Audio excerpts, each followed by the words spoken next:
Hello everyone and welcome back to another episode of the Weekly Poker Showdown brought to you by PartyPoker. I am your host, Jaime Staples. Really exciting show this week. I get the opportunity to speak with Jason Koon, one of the most successful tournament poker players and cash game poker players in the world. This guy has over $30 million in live cashes, short deck, very good at the game. So I get to pick his brain for 30 minutes. It was a great conversation. I think you're all going to enjoy. But before we get to that, let's talk about some of the online poker news from this week. So I'm not kidding you all. I have some notes here that Party Poker hits me up with before the show, just to give me a rundown of the news.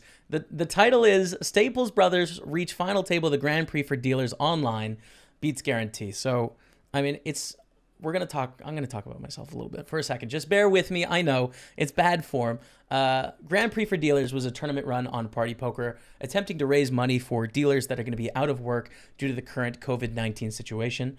And overall, there was $30,000 raised, $38,000 raised for dealers in this $55 tournament. So I think such a great cause, and obviously being able to help other people by playing the game we love, I think is such a good thing. So I was happy to take part. I did get very lucky in this tournament. I made a good run. 7th place, I think, 6th place finish, 5th place finish for $7,767. So that saved my Sunday. It was a super tough day leading up to that. Really happy to get the $7,700 to make it a profitable day.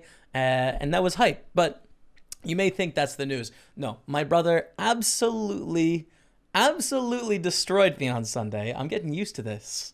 I'm clearly Staples number 2 here in the power rankings.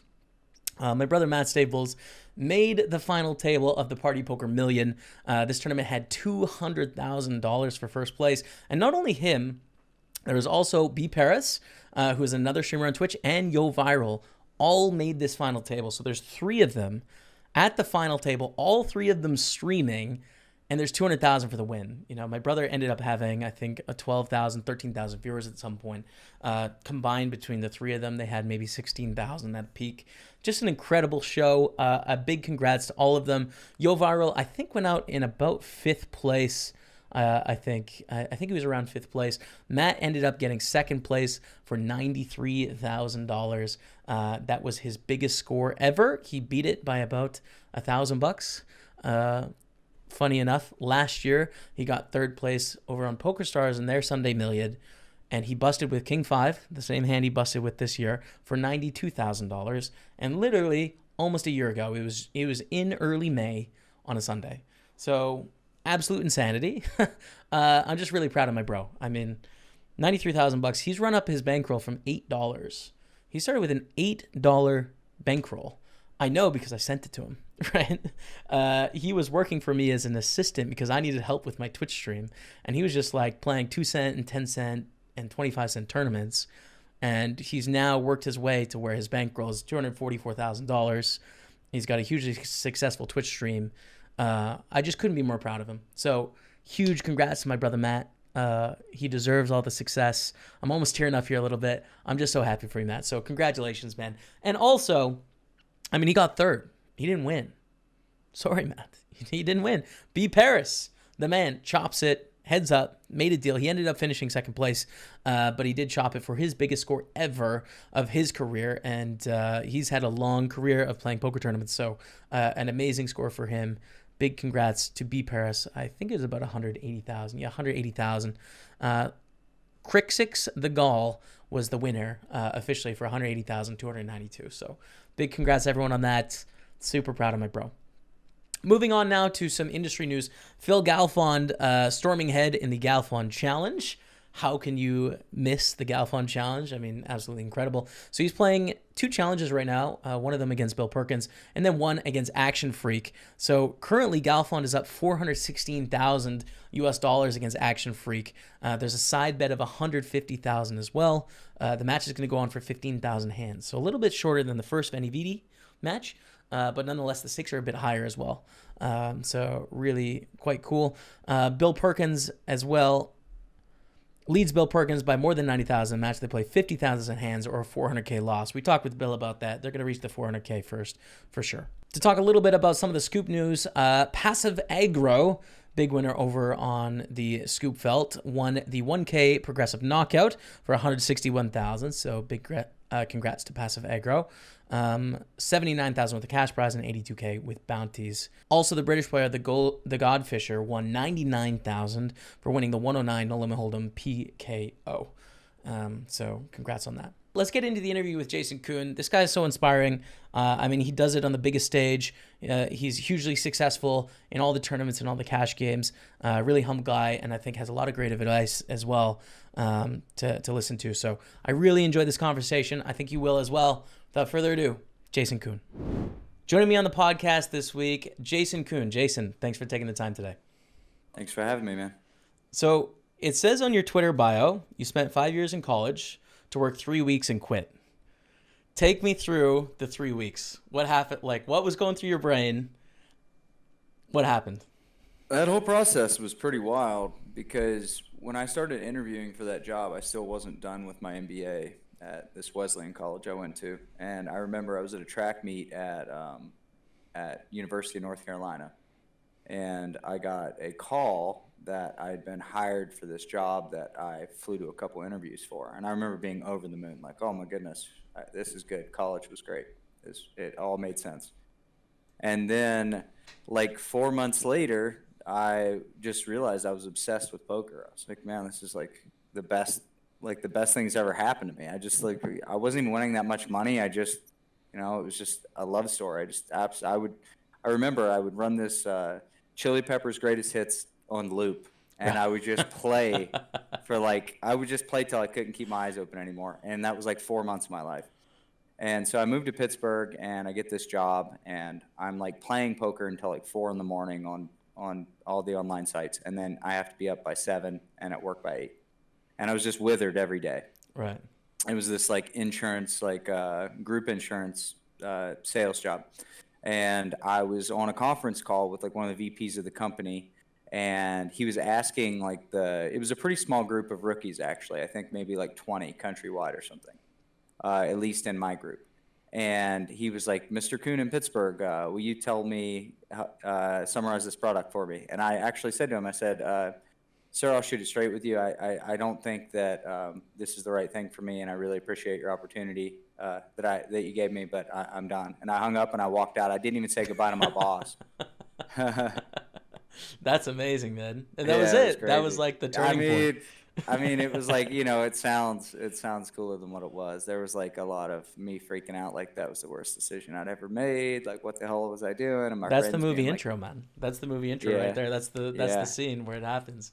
What Chili Peppers hit was like the number one? What would you go to when you're on tilt or like you needed some inspiration? It was like the whole record. It was like a montage in my head. I would just zone out in the whole record. And actually the end tracks, like the ones that weren't as big, these songs like Save the Population and Fortune Faded and stuff like that, like some of their older songs. That was the stuff that really got me jammed up, because generally by the second or third loop on the record, I would be at a final table online at some small stakes, and it would always be those songs banging. Yeah. So that makes sense. That's amazing. So take me through a typical day in the life, because I'm curious. For a lot of high stakes pros, I feel like, you've played poker for quite a while. You've been through the whole like grind, like 6-7 days a week online thing, and it evolves from there. So I'm curious, like on a normal sort of typical day, maybe you playing some online or whatever. What's a day in the life for Jason Koon? Eyes are open. What happens? It's just like, really, it's about being fluid and open to the opportunities that are presented for me. I've been doing this for 15 years, and there's nothing really magical about it. I've just kind of stuck around, and I've got to know a lot of people, and from that, there's been a lot of opportunity presented to me. And I've specialized in a few skill sets that there are, very big games now. Like out of Fortune, a lot of it, some of it was just good decision making, but I happen to be pretty good at high stakes tournaments, and I happen to be pretty good at short deck. And right now there's a lot of really big high stakes tournaments to play, and there's a lot of big short deck to play. So for me, it's just kind of feeling out where those opportunities lie. Right now it's cash games for the most part, short deck cash games. And So I have to get up. Those guys start playing in the evening in Hong Kong. So I'm generally up at 4 a.m. every day. And so I just kind of set my alarm. I roll out of bed. I really don't have my usual morning routine that I have before a big live tournament or whatever, where I'm just trying to collect myself. And if tables are good and seats are good, I just try to get seats.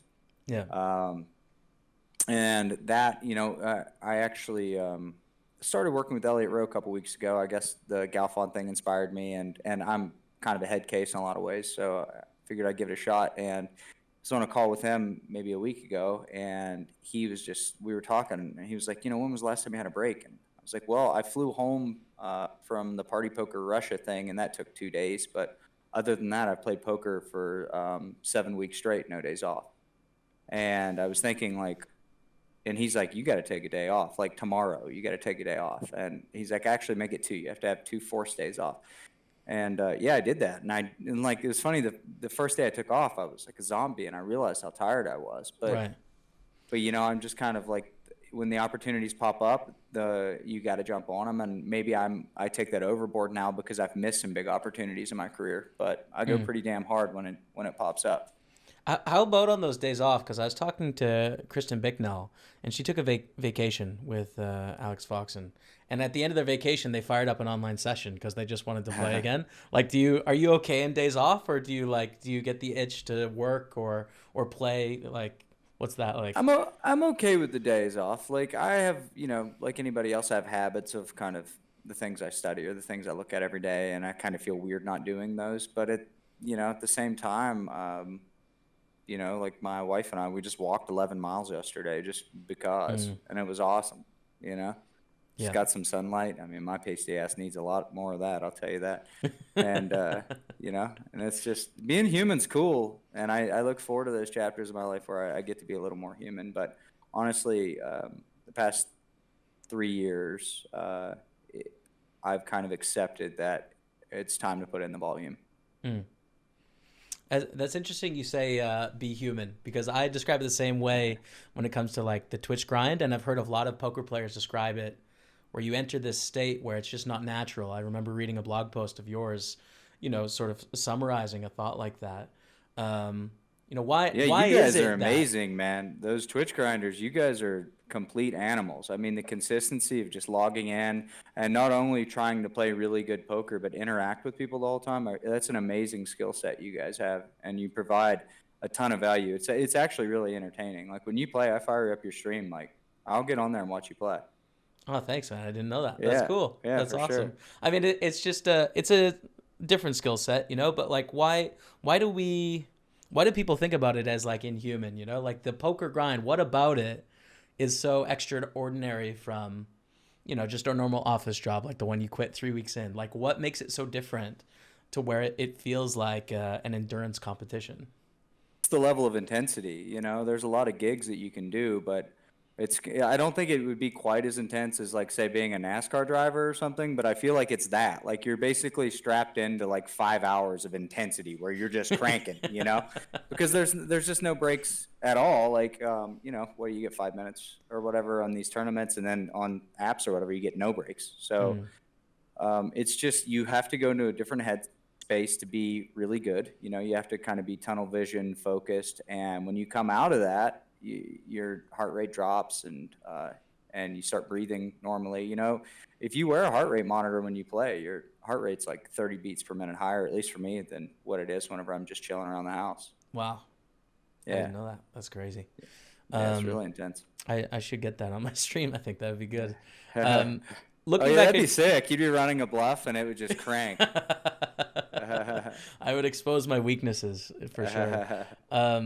So looking back in your career now, 9th on the all-time money list when it comes to tournaments, 31 million in live earnings.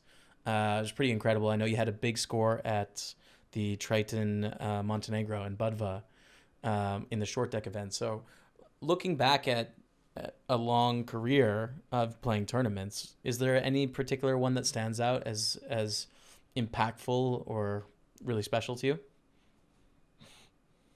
Pretty special, I guess, but I'd say the one that kind of was like a big stepping stone for me was I won this main event down in Florida. It was like a 5K 10 million guarantee or something.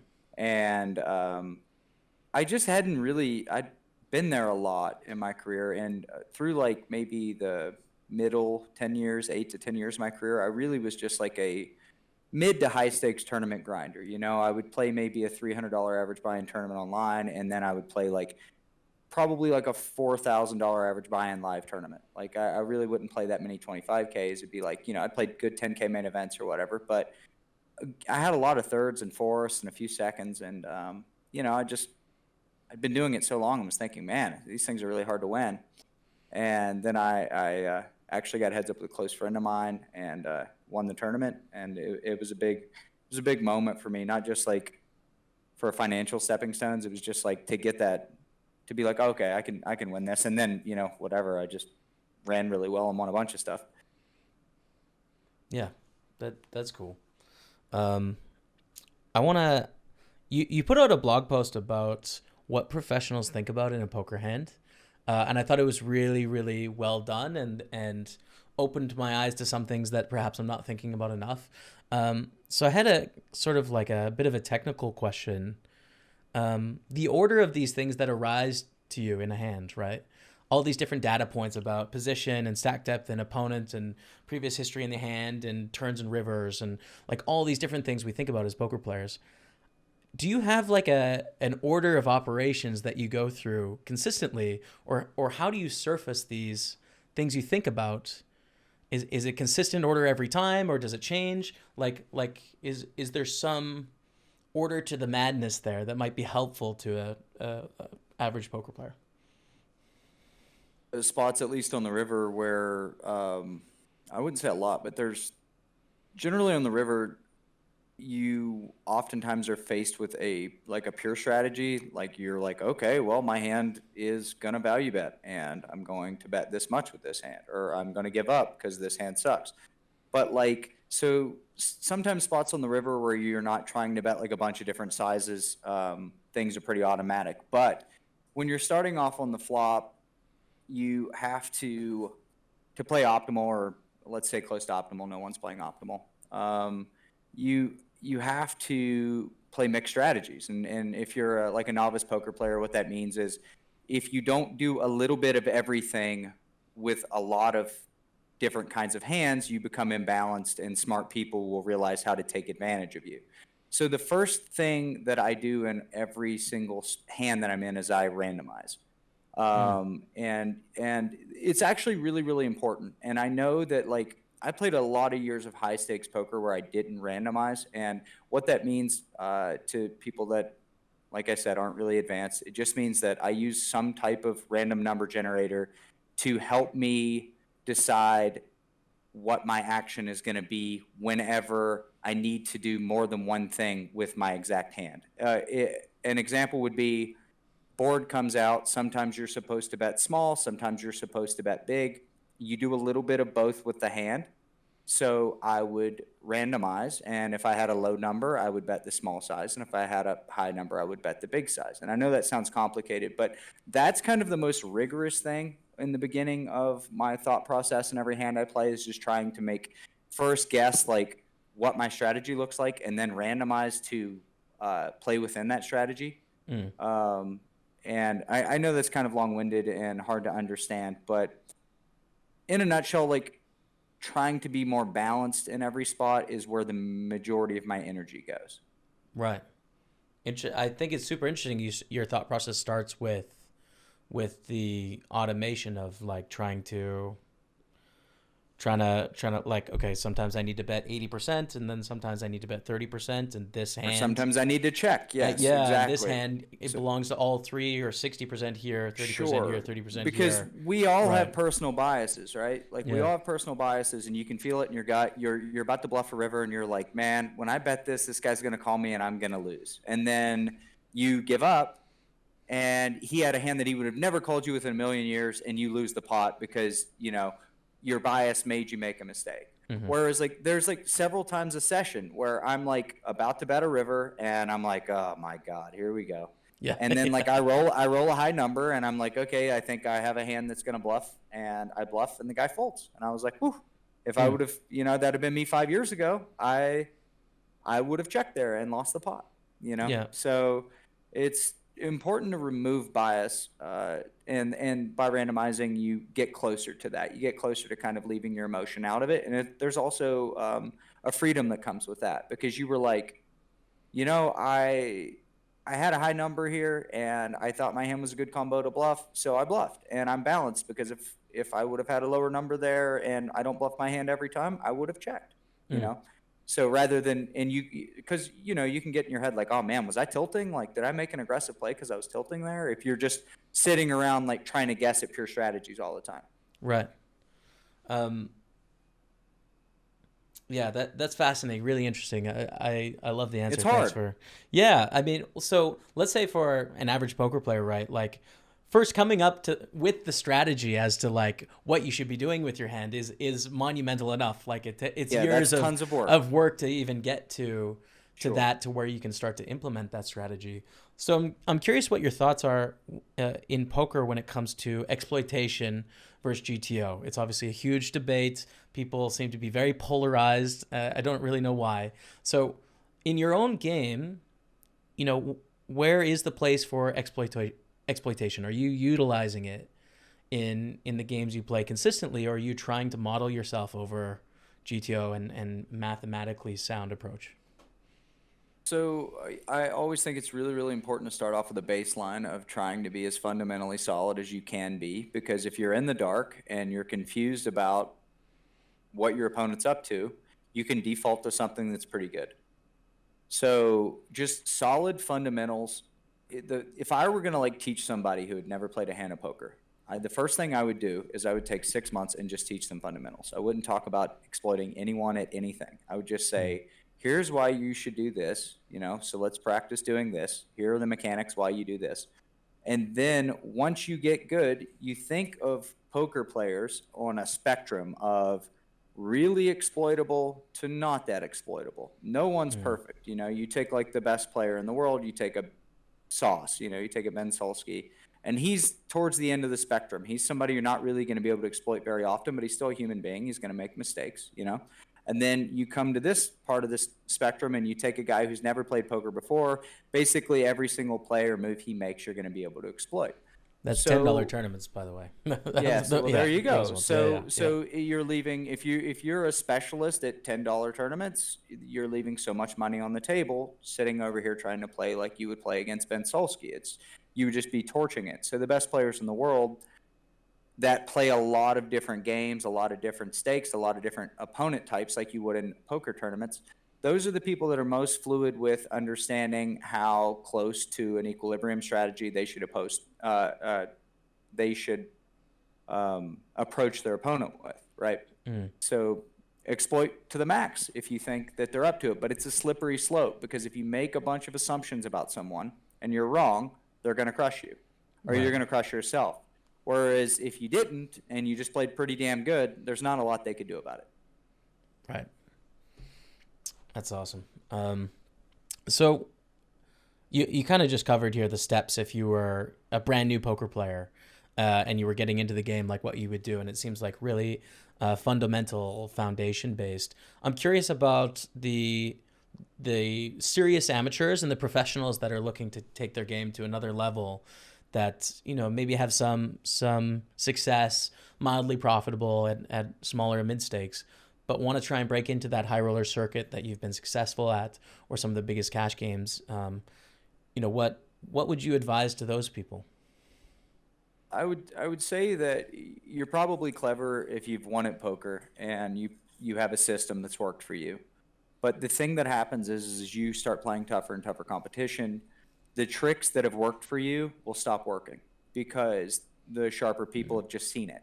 So you'll go Right. up there and this person will make a bet on the river and you'll say, "Oh man, that is literally a bluff 100% of the time." Right. You hero call the guy and he whips like a really thin value bet in your face and you just want to go home and cry, because they've played more iterations of poker than you have, so they've seen all the stuff that you've seen. So as you climb the ladder, the most important thing that you can possibly do is, once again, just strengthen fundamentals. Now, of course, you have to be surrounded by people that are working hard at the game. You have to learn the right way to learn about poker, which is extremely difficult. It's like you're a guy who's, you're beating $50 MTTs online and you want to move up and beat hundreds and you get PO solver. Well, you still got to know all kinds of stuff to be able to use a solver correctly, right? If you insert like a crappy abstraction, or the range is wrong, or the bet and raise sizes that won't give you an optimal output, where you just basically made something that's going to make you play worse.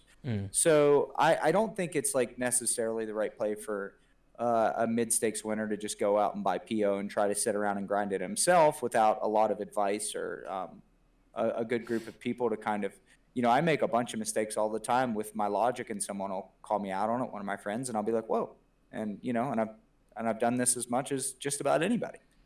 So have solid people around you, reach out to people that you admire. Like I was saying to you before the call, find a way to make yourself valuable to people. If you actually really care about getting better and you really want to succeed, then you will be motivated to do dirty work. You'll be motivated to do boring spreadsheets and grind out all kinds of work and listen to basically anything that you can listen to, read anything that you can read. And if you find that stuff boring, the truth of it is you just don't want it enough, and that's okay. Like being a person that like plays poker kind of seriously and has a balanced life, there's a lot of merit to that. Like, man, I don't have any balance, I'm pretty damn good at the game.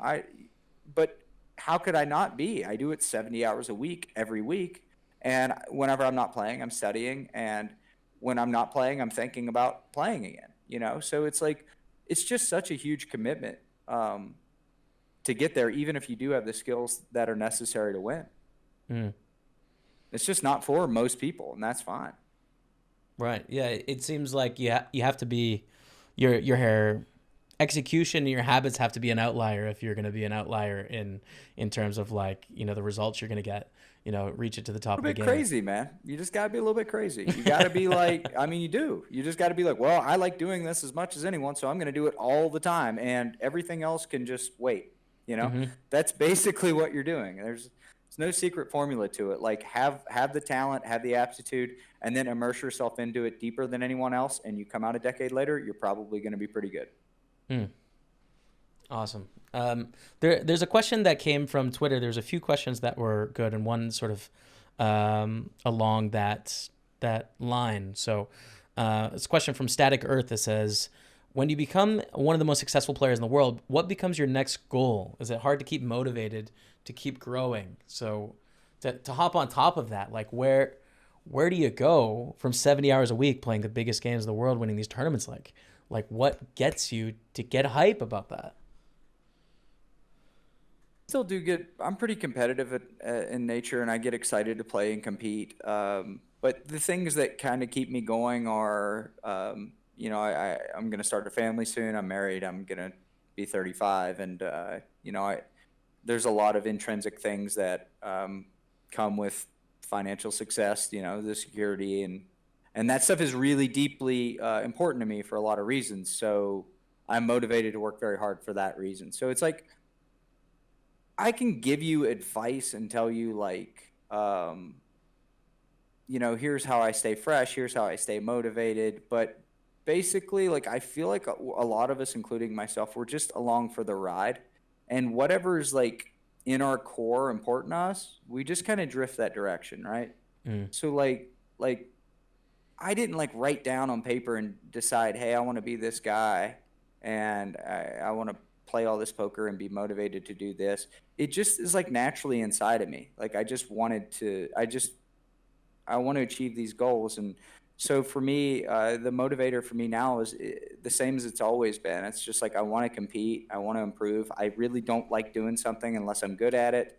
And I'm going to start a family soon, and I want to win. So if I'm going to do this, I'm going to put everything I have into it, and I'm not going to do this forever. I can't say that with 100% certainty, but I feel like I'm not going to do it forever. Right. Have you given any thought to like the transition of starting a family, becoming a family man when when you feel like it's time to like put a pause on it or reduce the 70 hours? Like, have you thought about that stage of life and what it's going to look like? It's here. I mean, that's why I'm going so hard. At the end of this year, we're going to start trying to have kids, and I'm going to get much worse at poker whenever I have kids. That Yeah. is 100% true. You Right. know, so I realize that. So I'm all in until that happens, and then I'm really going to put a lot of effort into being a dad. That's great. Another question here from Twitter. Paul Tate writes, says, you're known for looking after yourself as well as playing the highest stakes. What else sets you apart from the super high roller circuit players from the rest of the professionals other than bankroll? So I'm not going to pose it as a direct competition, but what are your strengths in that regard compared to your colleagues up at the top of the game?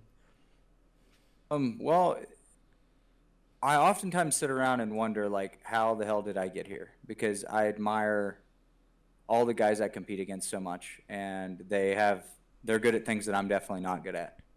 But I have an unwavering, tenacious sense of getting up whenever I'm knocked down. I always, always, always come back every single time. It's like it could feel like it's the end of the world to me in the moment, but the next day I'm back on the horse, and I think that's why I've made it. It's just because I really haven't. It's been a lot of times in my career where things were going pretty bad for an extended period of time, but I don't know, man. I just kept getting in the chair. Mm.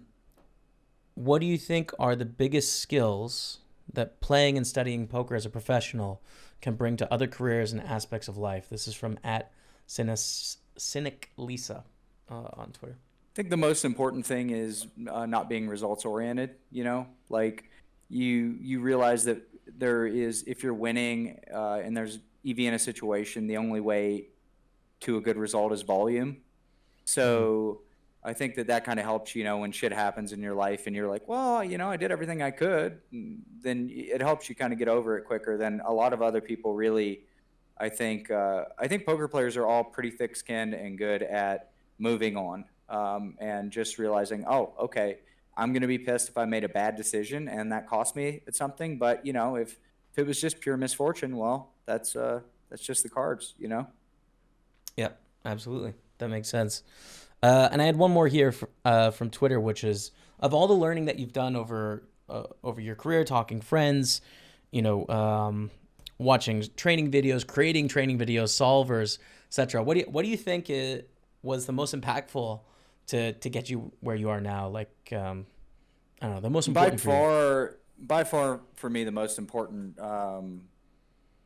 The important motivator to learn was I moved in with Ben Tollerine, Ben 86, and he was the best PLO player in the world at the time. And I went from being like a kind of a trickster MTT player, you know, I had all my tricks and they were working. And then I moved into this guy's apartment and he's like on a phone call studying game theory with some French professor. And then like just like hammering out like raw math and like building ranges and stocks EV. And I was just like, holy shit, man. Like, yeah. I'm doing it all wrong. This is crazy. So once I saw like that there were dudes like this, I started trying to be a lot more technical with the way that I studied. And it was hard. It was really hard for me, man. I beat my head against the table so many times because studying is something you have to build endurance with. You know, like I would read and study and I could only do it, say, in the beginning for 40 minutes a day. And then, you know, maybe it took me 6 months to get to an hour a day. It's like anything else. You have to build levels of focus and to kind of grind through monotonous stuff and not actually be playing. It takes a lot of discipline.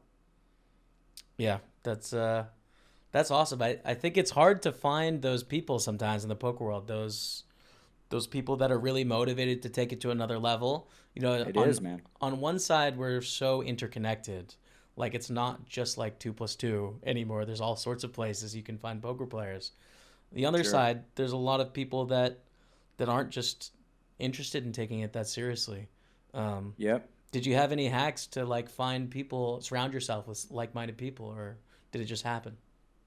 I think that's a natural gift of mine is just like kind I've always kind of been like a giving person, sometimes to a fault. And whenever I would be impressed by somebody, regardless what field it was in, if I was interested in them, I would kind of ask them, hey, is there anything about me that's interesting to you? You know, is there anything about me that's valuable to you? And if I could exchange any type of skill that I have, to pick your brain or to spend some time or whatever, and you'd be amazed at how often you do have a skill that somebody else would be interested in. So, it could be something random that you're good at. Maybe a person that you admire is really into that thing.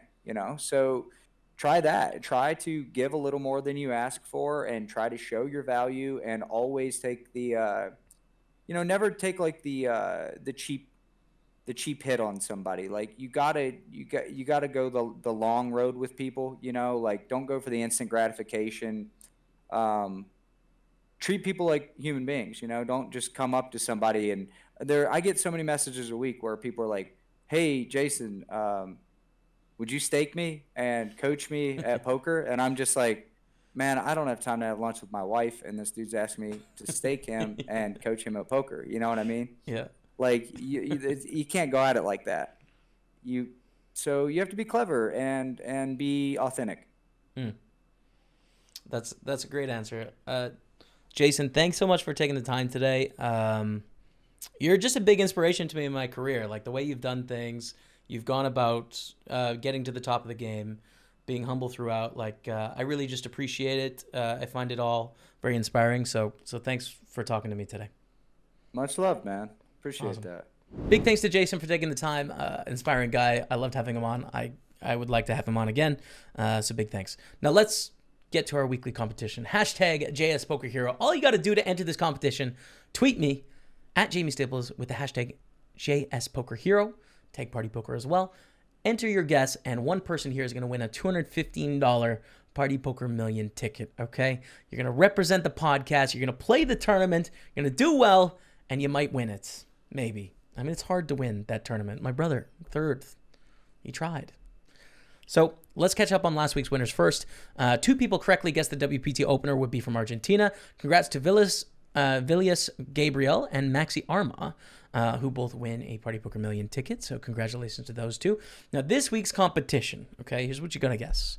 The WPT Online Championship Day 1A is this Sunday. How many runners will compete? This is the $3,200 buy-in. I'm going to be playing in it on this Sunday. I'm very excited. Closest guess is going to win. If there's a tiebreaker, 2 or more answers the same, then we will choose the first person that guessed that number, okay? Enter before Sunday at 6 p.m. UK time and use the hashtag JSPokerHero, all right? I hope one of you that is good at poker or not, doesn't matter, wins the ticket and goes all the way to victory and wins $200,000. That's the hope.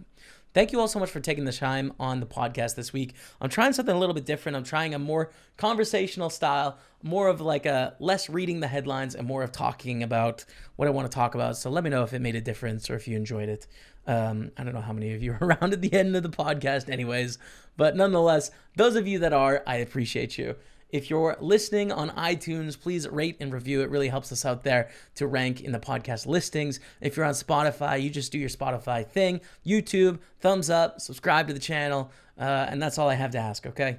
Thank you all so much for taking the time, but until next week, we'll see you later.